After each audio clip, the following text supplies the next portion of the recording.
자, 그러면 6위로 가겠습니다. 6위 영화는요. 작전명 오퍼레이션 데이브레이크.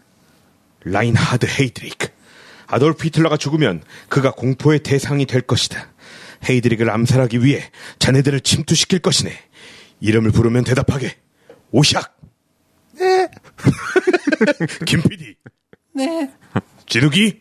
네. 최 과장. 결석입니다. 할아버지. 할머니. 오키. 자, 이렇게 7명이네. 새벽에 7인. 우리가 가는 거야? 그렇습니다. 우리가 갑니다. 아, 새벽에 7인. 네, 새벽에 7인입니다. 새벽에 7인. 네. 1975년 영화고요. 제목 원제는 오퍼레이션 데이브레이크. 우리 제목은 새벽의 7인이죠. 예. 감독은 루이스 길버트.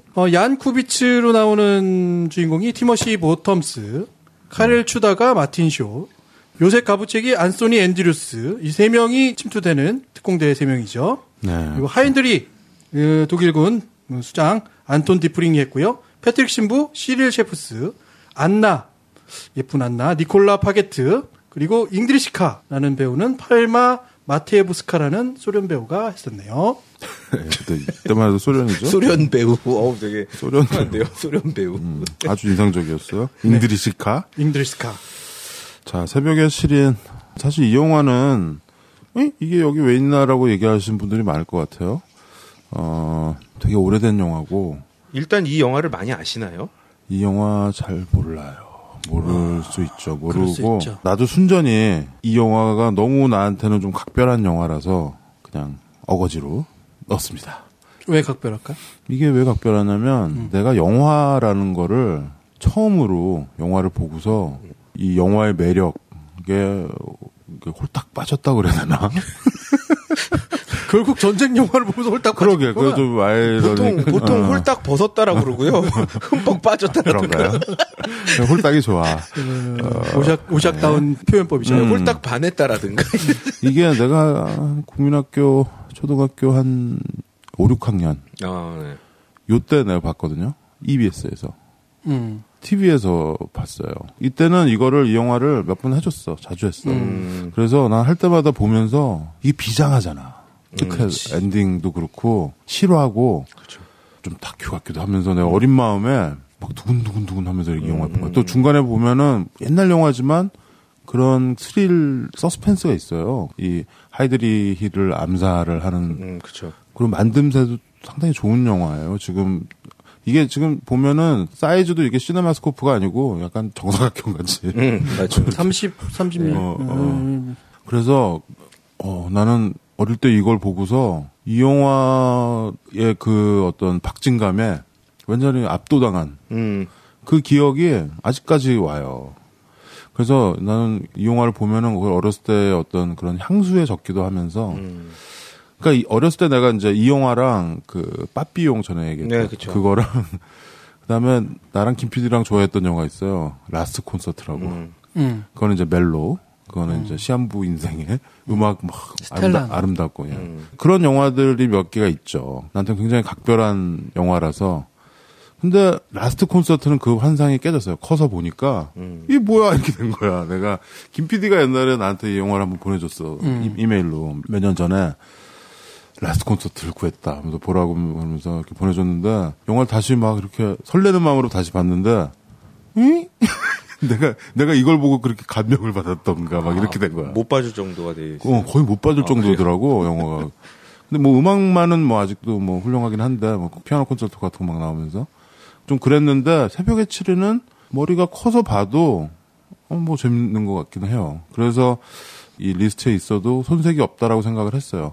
75년 영화예요. 75년이면 40년 전 영화네요. 저는 뭐 모르는 시대 영화죠. 그렇죠. 준욱이는 태어나지도 않았을 때 태어났죠. 영화고 우리도 뭐 뒤집기 하고 이럴 때인데 뒤집기 걸어다닐 때구나. 그랬구로만 예. 뒤집기. 아무튼 이 루이스 길버트 감독은 영국 분인데 아직도 살아계신 곧 3디짓 100살을 찍을 그런 그래? 그런 노 감독이죠. 진짜 그러시겠는데요? 그 옛날에 리타 길드릭이라는 영화 있었어요. 제목만. 알고 그 007 영화들을 몇 개 감독을 했죠. 그래요? 문레이커나 문레이커가? 그다음에 뭐 007 두 번 산다 뭐 이런 영화들 있죠. 액션 그런 전문 감독이기도 해요.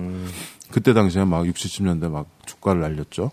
근데 이 영화는 2차 대전 때 체코에서 일어난 이 하이드리 이 라인하르트 하이드리히 어떻게 있니? 하이드릭 뭐 헤이드릭 하이드릭을 암살한 실제 사건을 영화로 만든 겁니다. 그 실제 인물들을 이 티모시 버텀스랑 앤서니 앤드루스가 다 연기를 했죠. 그래서 역사적 사실을 뻥이 아니고 실화. 그렇죠, 그거를 1942년도에 일어났던 일을 여기 자막에 보면 아예 이렇게 됐어요. This is true story. 아, 처음에 이렇게 딱 나오죠. 그냥 뭐 베이스드 온도 아니야. 그냥 이건 사실이다. 또 시작해. 예, 그렇죠. 원작이 그 세븐맨 앳 데이브레이크. 이게 이제 새벽의 7인이죠. 그러네요. 소설이 있어요. 예. 알란 버지스의. 그래서 새벽의 7인인 거야. 그 나중에 성당에서 죽어간 7명. 그쵸. 네네. 원래는 오퍼레이션 안트로포이드라고 했대요. 안트로포이드? 이 작전을 안트로포이드가 이제 두 발로 걷는 유인원 뭐 이런 걸 안트로포이드라고 하죠. 그 원래 작전명은 그거였대요. 근데 그 안트로포이드가 이제 어려우니까 데이브레이크. 새벽. 새벽. 그래서 새벽의 7인. 이때 뭐 우리 뭐 황야의 7인. 7인의 사무라이. 뭐 그런 거 있지. 그렇죠. 뭐 무슨 뭐 7인. 뭐 이런 거 많았어요. 백설공주가 7명의 난쟁이 아닌가? 아, 그 난쟁이가 몇 명이었지? 7명. 7 맞구나. 그리고 그것도 있잖아요. 뭐. 칠공주. 그건 조금 지나서. 우리 조금 지나서. 영향 받지 않았을까? 그렇죠. 그래서 요 얘기를 좀 먼저 해야 될 것 같은데 라인하드 헤드릭이 어떤 존재인가인 거지. 그렇죠. 뭐냐면 독일의 체코 통치자로 있어요. 그렇죠. SS고 체코 총독이라고 보면 되겠죠. 총독. 그래서 뭐 어떤 일을 했냐면 체코의 저항 세력을 말살시키고 독일에 부역할 인력을 제공하는 그래서 히물러보다 뛰어난 지략가였다고 평가되는 사람이에요. 그렇죠. 독일이 어떤 체계를 갖고 있었냐면 히물러가 그 나치의 친위대 SS 친위대잖아. 대장이죠. 유태인 학살하고 이런 게 다 히물러가 주도한 거고 헤이드릭은 어떤 조직이냐면 나치의 비밀정보부 SD라는 게 있어.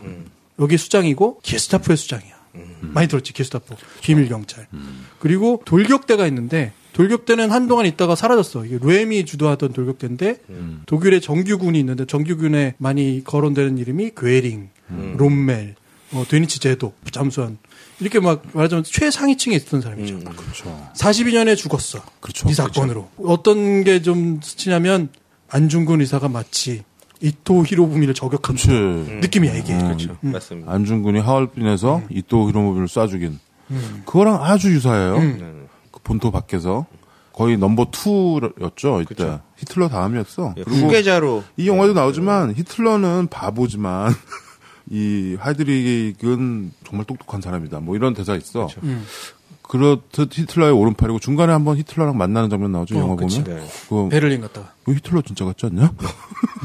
우리 저번에 그 간츠 그거에 비해서 아주 근데 좀 훤칠해 보였는데 여기서 좀 상태가 나을 때 그래서 이게 42년이니까. 그렇지. 좀 잘 나갈 때. 아무튼 이 암살 작전은 성공을 하지만 그 대가를 치르죠. 뭐냐면 그렇죠. 이게 지금 뭐냐면 체코예요. 체코. 내가 어렸을 때 봤을 때는 저게 체코인지 무슨 뭐 런던인지 베를린인지 모르고 봤지만 체코가 독일이 이렇게 있으면은 그 오른쪽 옆구리에 이렇게 붙어 있는 나라예요. 그래서 전쟁 물자를 거기서 조달하고 노동력을 특히. 그렇게 한 거야. 그 옆 나라를 쳐들어가 가지고. 그러니까 체코 사람들은 옆에 붙어 있는 죄로 독일한테 침략을 당해서 그런 걸 다 제공을 하죠. 이 암살이 성공해 가지고 그 마을 하나가 그냥 없어져. 리디츠라는 마을. 뭐 그건 다 싫어해요. 그리고 협력한 체코에 있던 레지스탕스. 우리로 따지면 독립군, 항일 투사들 다 잡혀서 죽지. 그쵸. 잡혀서 죽고 영화 끝날 때 보면은 막 이렇게 쭉 나오잖아. 그 우리 전에 그 뒤에 어떻게 됐나 이런 얘기. 운토강 할 때 했듯이 다 40년도에 죽어. 그쵸. 죽은 거죠, 뭐. 관련자들 거의 다. 이 체코 슬로바키아였죠, 이때는. 지금 다시 나뉘었죠. 체코랑 슬로바키아로 나뉘어졌지만 이때는 체코 슬로바키아 해가지고 아주 아름다운 도시 프라하가 수도죠. 이 영화도 프라하에서 다 찍었다고 그러더라고요. 보면은 왜 그 돌바닥, 그쵸. 돌길, 예. 그다음에 그 건물들 그때랑 지금이랑 똑같아. 참 아름다운 도시죠, 프라하. 근데 거기서 일어났던 실제 일인 거죠. 체코 사람들은 이제 독일 사람들한테 우리랑 똑같죠. 우리가 일본인들 와가지고 할 때 우리가 갖고 있던 마음이랑 똑같았을 거야. 힘이 없어서 우리가 지금 먹혔지만 분연히 그거를 저항해가지고 싸우는 사람들이 있죠. 독립투사들.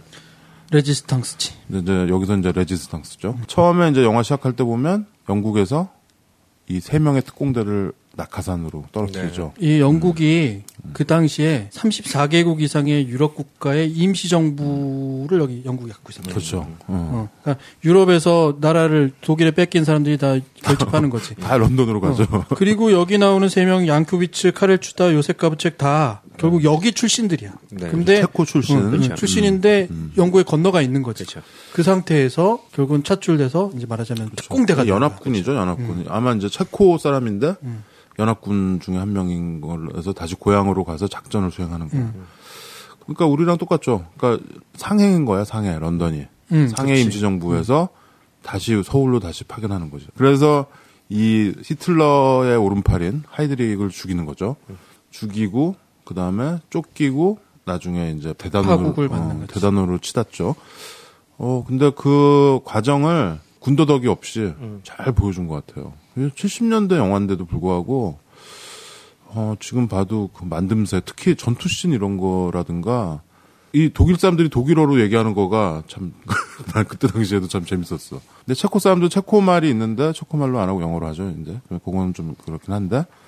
그리고 여기 나오는 하이드릭이 정말 하이드릭 같아. 아, 예, 진짜. 그 캐스팅이 그래서 아주 리얼했다라는 그 기억이 아직도 나는 너무너무 생생해. 그 독일 군들 그 철모 쓰고 막 기관총 들고 성당으로 막 들어가면서 나중에 저항하면서 지하실에서 그 씬은 뭐 지금 보니까 뭐 그런데 그때 당시에는 너무 아니 그랬을 것 같아요, 진짜로. 너무 생생했어.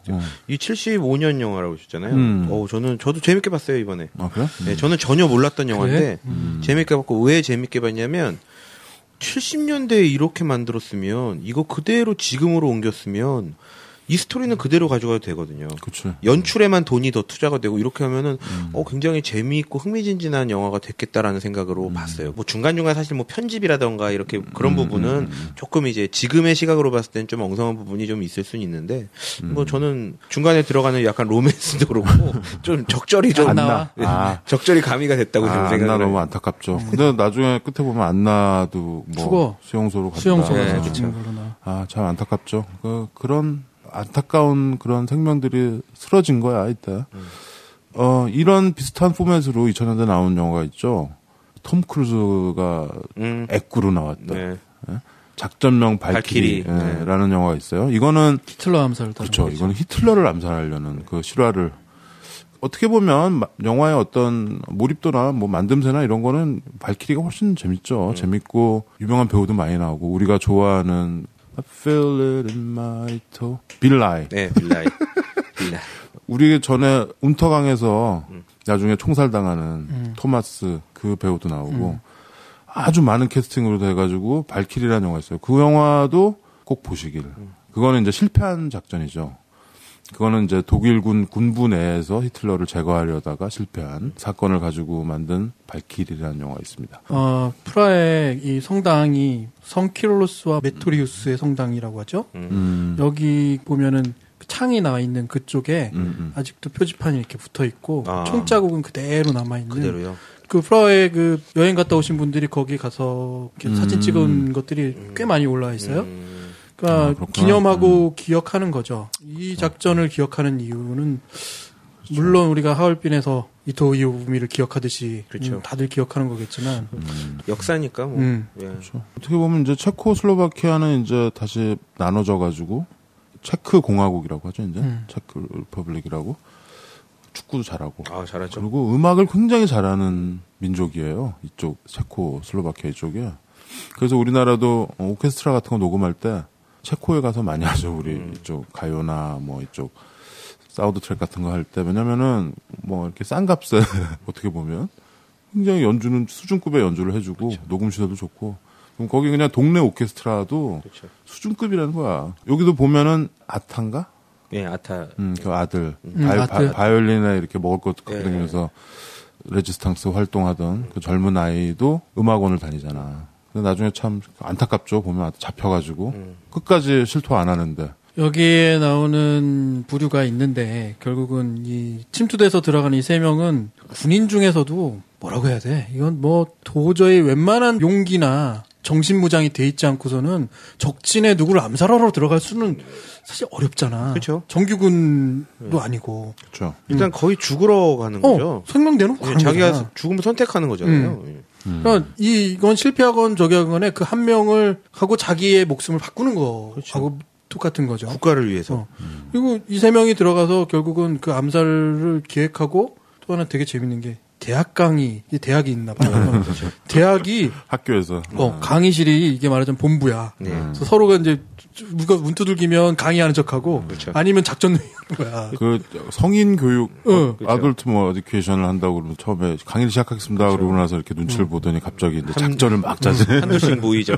그 모였을 때 밖에서 신호를 주잖아요. 거기 이제 그 경찰이나 군인들이 지나가면 자전거 벨로 따랑따랑 울리니까 밖에 보고. 걔가 잉드리시카그. 잉드리시카. 아주 기어나요. 그렇죠. 자전거 소녀. 예. 아, 걔도 너무 안타까워. 그 증명에 이런 게 있죠. 이 레지스턴스는 여기 모여서 저항 운동을 한 사람들은 정상적인 삶을 할 수 없고 모든 걸 의심해야 되잖아. 세 명이 왔는데 너 정말로 당신이 여기 출신인 거와 정말 이 작전을 할 수 있다라는 걸 나한테 증명해봐. 너 여기 출신 맞아? 계속 묻잖아. 그 실제로 목숨을 걸고 들어온 사람들인데도 서로의 의심부터 시작되는 거지. 그러니까 얼마나 첨예한 상황이야. 근데 한 명이 뭐 우통을 딱 가더니 뒤에서 고문당한 표정을 딱 보여주잖아. 그게 이제 티모시 버텀스. 얀이죠, 얀. 얀과 요셉이 이 영화의 주인공이라고 할 수 있죠. 친구.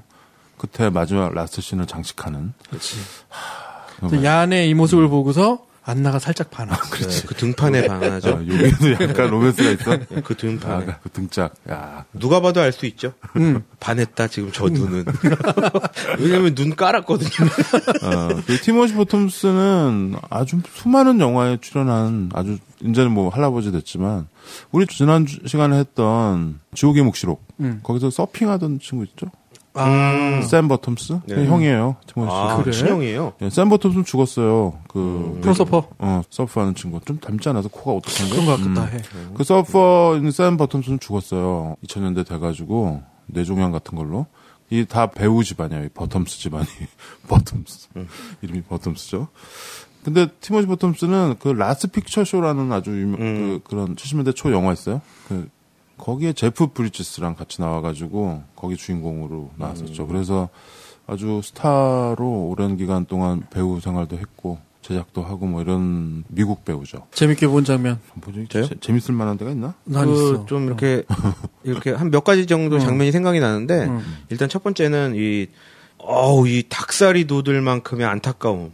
이게 너무 안타까우면 닭살이 돋을 때가 있어요. 저는. 그러니까 전율이 안타까움의 전율이 흐를 때가 있는데 1차 실패. 저기 기차에 저격하려고. 예. 저는 이렇게 금방 암살이 되나 이 생각을 했는데 이 순간적으로 확 맞은편에 다른 기차가 와버리지. 그러면서 이제 안타깝게 그 실패로 돌아가는. 그때 약간 전율이 좀 짜릿 왔었고요. 2차도 실패할 뻔하잖아. 예, 그쵸. 총알 안 나가서. 예, 그쵸. 난 그 장면이야. 2차 실패할 때가. 그때. 정말 그 세 명이서 각종의 신호를 다 주면서 준비하고 있잖아. 막 저기 온다 막 이러고 서로 있는데 총을 딱 준비하고 야 이걸 딱 꽂아가지고 그냥 그래 내가 차를 딱 세우고 땡겼는데 방아쇠를 당겼는데 총이 안 나가는 거야. 그게 이제 그 옛날 배성우 씨가 얘기했던 틱방이죠. 그치? 그 틱방이야. 불량이 났죠. 완전 틱틱 돼버리는 거야. 되게 잘 찍었어 그 장면은. 그 차가 콧날릴 때 이제 속력이 줄으니까 거기서 이제 치기로 하고. 기관총을 들고 나가는데, 근데 이제 티모시 버텀스가 얀이 수류탄을 까던지죠. 이거는 여러분들이 이 라인하르트 하이드리히를 인터넷에 치면 그 차 사진이 나와요. 진짜로 그 폭탄 터진 그 차 사진이 있어. 벤츠겠죠, 메르세데스 벤츠. 근데 그거가 수류탄에 맞아가지고 바퀴가 다 터져가지고 이러고 있는 흑백 사진이 있어요. 그 사진을 보면은 좀 실감이 날 거예요. 거기에 이 암살 현장이 그 차 사진이 있습니다. 저는 두 번째 재밌게 봤던 장면이 그 장면이에요. 틱방을 넘어가서 이 체코의 지금 총독이잖아요. 체코를 관리하고 있는 사람이잖아요. 대빵이지. 근데 체코에서 환영받지 못하는 거죠. 길 가던 시민들이 그냥 넋놓고 구경만 하고 있어요. 그치. 그치. 속으로는 죽어라 그쵸, 했을 거야. 죽어라 죽어라 했을 거예요, 진짜로. 그러니까 옆에 있던 이제 다른 군 수뇌부가 와서 거기서 하는 대사가 있죠. 용달차 뒤에 빨리 빵 실어드려라. 그렇죠. 그렇죠. 그래서 트럭 뒤에 그냥 예, 처박히듯이 꾸겨 넣어가지고 가죠. 예. 저는 그 장면이 굉장히 딱 나중에 죽고 나서 관에 담을 때도 그러잖아. 부추 신기고 다들 싫어하는데 그냥 막 하잖아요. 굉장히 잘 찍은 것 같아요. 그런 장면들은. 그래서 이제 그 당시 참 시민들에게선 어떠한 마음을 갖고 있는지 그래도 그런 것도 어떻게 보면 그 감독의 디테일이라고 생각을 하거든요. 그래서 잘 느꼈고 이제 또 하나 재밌게 봤던 장면은 역시 로맨스 장면이죠. 예. 로맨스에서 그 안 나오고 안타까운 실루엣 춤출 줄 아냐고. 춤출. 자기는 춤을 한 번도 안 춰봤다. 그랬더니 일로 오라고. 두 손을 이렇게 뻗죠. 오라고. 그랬더니 가죠. 예. 그래서 이제 둘이 이제. 야, 참, 이 영화 뭐 이렇게 딱 키스씬 한 번 나오나? 예, 키스씬 하죠. 뭐 하여튼, 멜로라 그래야 되나? 좀 야들야들한 장면은 그 정도밖에 없어요. 근데 되게 가슴을 치죠. 나중에 성당에 들어가기 전에. 안타깝죠. 그때는 또. 간발의 찰나야. 그렇죠. 그 여자랑 또 안나랑 나눈 대화가 얀이 그거였잖아. 우리가 전쟁이 아니라면 뭐 하고 싶은 이 얘기 하잖아. 난 그게 너무 가슴이 아프더라고. 옛날에 어렸을 때 봤을 때는 그게 뭔지 몰랐는데 지금 보니까 그 대사가 이제 그렇지. 가슴 치네. 그게 티모시 보텀스는 애 착고 축구 좋아하잖아. 축구 시합 구경 가고 그렇죠. 싶다. 여자는 빨간 드레스를 입고 파티 가고 싶다. 이런 얘기를 하잖아. 아주 일상의 얘기. 이 젊은 애들이 그 일상을 못 누리고 그때 이렇게 했던 거야. 참 그 부분이 참 마음이 아프죠. 이렇게 보면. 5분만 늦게 갔으면은. 그치. 둘이 좀. 5분도 안 돼요. 그냥 잠깐 해서 다시 부를 때 그 문 앞에만 서 있어도. 네. 그래, 둘이 좀 뽀뽀 한 번만 더 하지. 아니면 좀 근처에 뭐 호텔을 가든가.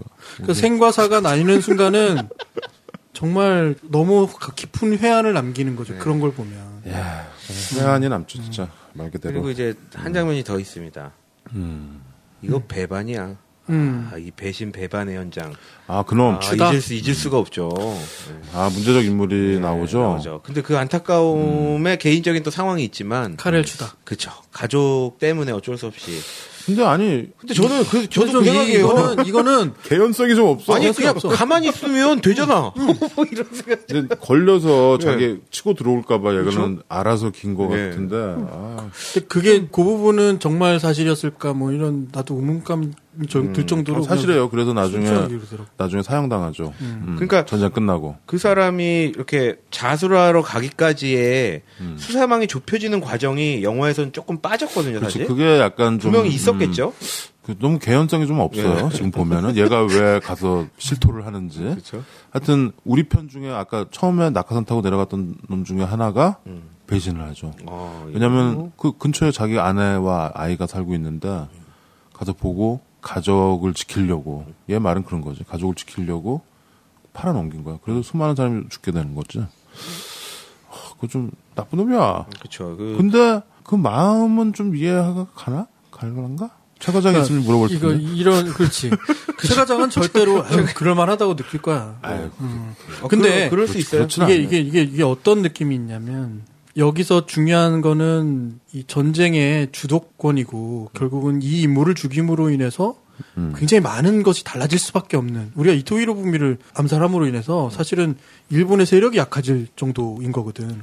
근데 여기도 마찬가지잖아. 이 하인드릭을 암살함으로 인해서 라치의 세력을 약화시킬 수 있는 거야. 굉장히 중요한 요소지. 그렇죠. 그러니까 말하자면 이 적을 암살함으로 인해서 우리가 거둘 이 베네핏이 너무 큰데 전쟁에 있어서는. 근데 이 사건으로 인해서 엄청난 비극이 그 뒤에 뒤따르잖아. 그렇죠. 리디츠라는 마을을 완전히 쑥대밭을 만들어버리는 거거든. 모든 건물을 파괴하고 남자는 다 죽여버리고 여자들은 수용소로 아이들은 유겐트로 보내. 그렇죠. 와, 도시 하나를 없애버려. 근데 뭐 도시락이 마을이겠지만 조그만 마을이고 한 뭐 몇백 명 모여 사는 그런 마을인데 근데 그거를 이제 일벌 100개씩으로 그렇게 하는 거죠. 우리도 만주에서 이런 일 많이 있었다고 그랬잖아요. 청산리 그때 전투 이후에 우리 간도에서는 그러니까 한 200명 남자 200명 정도가 살고 있는 마을인데 뭐 그렇게 죽였대요. 그래서 지도에서 없애버린다. 그랬는데 영화 끝에 나오지. 그 마을은 아직도 있다. 그렇죠. 지도에 있다. 지금도 아직도 몇백 명 사는 마을이래. 그 이후로 다른 사람들이 다 들어가서 다시 마을을 재건했다고는 하는데 그렇죠. 그 부분하고요. 카렐 추다가 이름도 추다야. 추다. 카렐 추다가 사실은 뭐라고 그래야 돼. 프라 출생이고 그 세금 징수하던 공무원이었대. 근데 세리였구나. 세리. 아이가 나온 걸 보고서 아이에게 아빠의 마음이 생긴 거잖아. 이게 그렇죠. 태극기 휘날리면에서는 가족이 정말 이 모든 과정을 헤쳐나갈 수 있는 가장 큰 근원적인 거잖아. 카렐 추다이를 여기다 대입해 보면 가족을 지키려고 하는 거야, 그냥. 그렇죠. 그러니 가족을 지키려고 하다 보니까 자기가 가장 소중했던 가치관을 버려야 되는 거야. 근데 버린 걸로 나오죠. 물론 엄청난 혼란스러움에 있었겠죠. 예, 본인도 그렇죠. 그런 고뇌나 이런 건 빠졌기 비대가 때문에. 얘기하는 거는 태극기 날리면서의 장동건이 동생 원빈을 위해서 싸움의 어떤 가치관 자체를 막 왔다 갔다 피하가 없잖아. 적군하고는 없고. 그치. 동생만 지킬 수 있다면 국군도 쏘겠다. 그렇지. 이거 아니야. 여기서 추다도 비슷한 논리가 성립은 되긴 되네요. 하지만 우리 가족을 살리려고 많은 가족을 죽이는 일은 나쁜 거죠. 그거는 해서는 안 되는 일이지. 너무 안타깝죠. 나중에 막 체포되잖아. 그 남편 모르게 레지스탕스 했던 그쵸. 그 아줌마 있잖아. 예. 그 아주머니 마지막에 그러면 저 사람은 몰라요. 그러니까 그 남편이 떠가서 그냥 막 앉잖아. 맞죠. 그 장면 참 잘 만들었어. 그 남편도 그 눈치는 챘겠지. 이 여자가 뭐 밤에 이렇게 나가고. 하지만 남편 모르게 항의를 투쟁한 거지. 그렇죠. 독립군을 한 거죠. 그리고 나는 그 자전거 소녀 나중에 이렇게 자전거 찾아오고 이렇게 손에 피 묻고 막 이런 거 있잖아. 그런 것도 되게 잘 만들었죠. 비장한 그런 느낌이 있죠. 아무튼 새벽의 7위는 여러분들이 TV에서 옛날에 그렇게 보지 않았으면 이렇게 다시 봤을 확률이 별로 없는 영화예요. 그래서 좀 나한테는 좀 각별한 영화인데 조심스럽게 추천해드리는 바입니다. DVD가 잘 찾아보면 있어요. 잘 찾아보면 있고 티모시 버텀스 또 한때를 풍미한 미남 배우가 주인공으로 나오고 그다음에 또 이 앤소니 앤더스 앤소니 앤더스도 아주 매력적인 배우예요. 영국 배우인데 이 사람도 참 그 인상적인 연기들을 많이 보여주는데 이 영화에서도 아주 카드 이렇게 들고 다니면서 네네. 나중에 이렇게 카드가 물에 이렇게 떠 있는 이렇게 버리는 그런 또 비장함이 있죠. 그리고 인상적인 라스트 씬. 나는 이 라스트 씬에 너무 이렇게 마음이 그 라스트 씬이죠. 결국 이 영화를 완성하는 스토리의 결정체죠. 이거 빠방. 이제 영화를 보시면 뭔지 아실 거고. 성당에서 전투 씬 아까 요작에 얘기한 것처럼 요거 살짝 보면 어떤 느낌 드냐면 예전에 70년대 영화들 특히 그런데 독일군은 힘없이 쓰러져. 뭐 이런 거 있잖아. 그런 거 있잖아요. 문으로 들어오면서 쓰러지는 거. 그렇지. 그냥 바로 좀. 근데 사실 독일군이 이렇게 약하지 않거든. 근데도 이유가 있는 것 같아. 왜냐하면 그 성당에다 물을 틀어가지고 말하자면 지하실이니까 물이 차도록 하잖아. 뭐냐면 얘네들을 꼭 법정에 세우고 싶은 거야. 독일군은. 어쨌든 응징을 하더라도 많은 사람들 앞에서 공개 처형하고 싶은 거지. 그러니까 그래서 투항하게 일부러 그렇게. 그렇지. 계속 글로 몰고 가요. 근데 마지막 선택이 다른 거죠. 그렇죠. 그러니까 뭐 그 얘네들이 이제 성당 지하에 납골당 같은 데인 것 같아요. 그러니까 지하 묘지. 그런 데서 이제 끝까지 완전히 도가 된 죄야. 예. 그러니까 막 처음에 수류탄 던지고 막 가스 집어넣고 막 하는데 끝까지 저항을 하죠. 그 탄약 같은 게 있어가지고. 결국 궁지에 몰려서 그 성당 안에 7명의 병사들이 특공대가 남아가지고 저항하다가 이렇게 끝을 맞이하는 겁니다. 그래서 그렇죠. 새벽에 7인. 예. 그 새벽에 이제 일들이 다 이제 끝나니까. 그러니까 이런 류의 엔딩의 영화는 많이 본 것 같은데 이런 장면은 저는 처음 봤어요. 그래서 좀 영화를 굉장히 잘 찍었어요. 네, 그래서 아주 참 잘 만들었다. 그 75년 영화치고는. 아니 그래서 나는 어렸을 때 그 라스트 씬 보고서 이게 친구들이랑 흉내내 보곤 했어. 그 이렇게 이게 해가지고 이거 동시에 쏠 수 있냐? 뭐 이러면서. 아, 스포일러 하려래? 이게 한 명이 먼저 쏴버리죠. 아니면 혹시나 그러다가 갑자기 한 명이 틱 그것도 예. 아, 예. 어찌됐건 재밌니? 우리가 사실 2차 대전 때 체코가 어떻게 뭐 관심 없잖아. 잘 체코. 모르죠. 예. 그런데 거기에서 이런 일이 있었다. 거기도 싸웠다. 뭐 이런 걸 우리가 배울 수 있죠. 그렇죠. 그래서 결국 이 사람들이 어떻게 되냐면 얀쿠비츠는 현장에서 죽었죠. 그리고 요셉 가부체가하고 같이. 그리고 카렐 추다는 1947년에 처형돼요. 결국은. 그렇죠. 여기 저기 말하자면 프랑크라고 이 체코의 주지사. 체코 법원이 46년에 교수형 판결 내려서 공개 처형됐어요. 그렇죠. 여기 신부님 한 명 나오잖아. 패트릭 신부. 그렇죠. 42년에 그냥 처형됐어. 독일에 의해서. 그렇죠. 그 엄마 아운트 마리라는 엄마는 42년에 자살했고 그 아들 아타는 1940년에 처형됐고 그 남편 수용소에서 간신히 살아남았고요. 잉드리시카는 역시 수용소에서 사망한 걸로 돼 있고 리디츠는 전쟁 후에 재건된 지도에 아직도 남아있는 도시다, 마을이다 이렇게 나오죠. 이게 지금 김 PD 형이 읽어주신 게 영화 이제 마지막에 나오는 거죠. 나오잖아요. 저는 그때 제일 인상 깊었던 게 그거예요. 그 추다 47년에 죽었잖아요. 그 5년 얼마나 힘들게 살았을 거 아니에요. 고문 받으면서 뭐 그냥 편안하게 산 게 아닐 거 아니에요. 5년 동안. 그리고 제일 결정적으로 양심의 가책을 느끼면서 그렇죠. 살았겠지. 그 힘든 5년을 결국엔 5년 살고 죽을 거. 저는 그 생각이 근데 이렇게 보자고. 그 전쟁의 한가운데 있으면 누가 이길지 어떻게 알아. 그렇죠.